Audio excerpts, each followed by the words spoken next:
Assalamu alaikum wa rahmatullahi wa barakatuh mes chers frères et sœurs. En ce dernier jour de Ramadan 2020, nous allons voir une chose importante, un sujet très important, et ce sujet est le caractère idéal du musulman.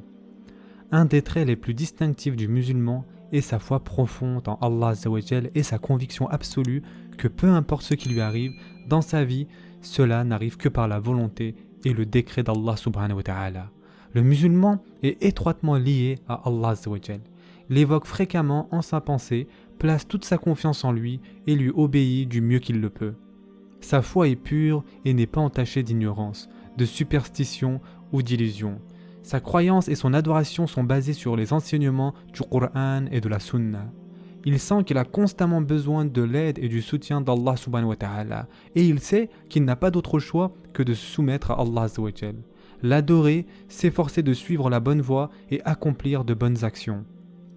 Ce mode de pensée le pousse à un mode de vie plus vertueux, tant en public qu'en privé. Le musulman reconnaît également les signes du pouvoir illimité d'Allah subhanahu wa ta'ala dans l'univers, ce qui ne fait qu'accroître sa foi.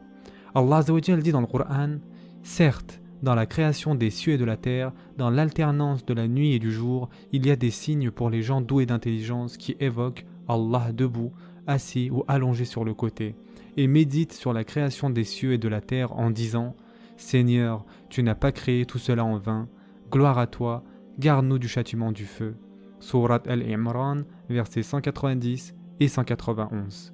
De plus, le musulman porte attention aux besoins de son corps. Il en prend soin, le maintient en santé et en forme du mieux qu'il le peut. Il demeure actif et ne mange pas de façon excessive. Il mange suffisamment pour se maintenir en santé et pour garder un bon niveau d'énergie, car il comprend qu'un croyant fort et en santé est meilleur aux yeux d'Allah Azza wa Jal qu'un croyant faible et en mauvaise santé par sa propre faute. D'après Abu Huraira radiyallahu anhu, le prophète sallallahu alayhi wa sallam a dit « Le croyant fort est meilleur et plus aimé par Allah que le croyant faible, et dans les deux, il y a un grand bien. Recherche avec énergie tout ce qui te fait du bien, demande aide à Allah et ne faiblis jamais. Si un malheur te touche, ne dis pas « si j'avais fait telle chose, il ne m'aurait pas touché », mais dis « Allah en a prédestiné ainsi et ce qu'il a voulu, il l'a fait », car le mot « si » ouvre la voie de l'œuvre de Shaitan. Ce hadith a été rapporté par Muslim. Allah Azza wa Jal dit dans le Coran « Et mangez et buvez en évitant de commettre des excès. Certes, Allah n'aime point ceux qui commettent des excès. » Sourate Al-Araf, verset 31. Le musulman porte aussi une attention particulière à son hygiène personnelle, car le prophète sallallahu alayhi wa sallam a lourdement insisté sur ce point. Son apparence est toujours propre et soignée. Son hygiène buccale est aussi impeccable, car le prophète sallallahu alayhi wa sallam a encouragé ses fidèles à utiliser le siwak. Le siwak, c'est le bâtonnet provenant d'un arbuste qui servait autrefois à nettoyer les dents.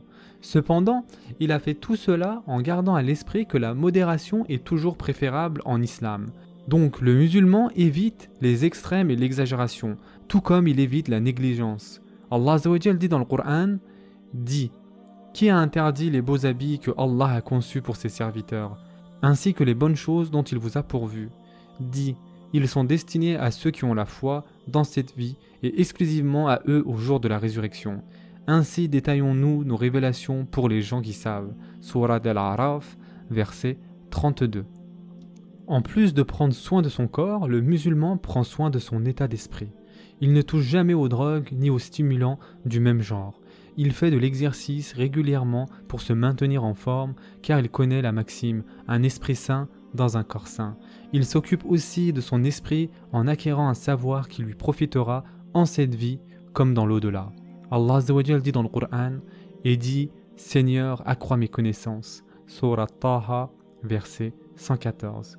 Le musulman porte autant attention à son développement spirituel qu'à son développement physique et intellectuel.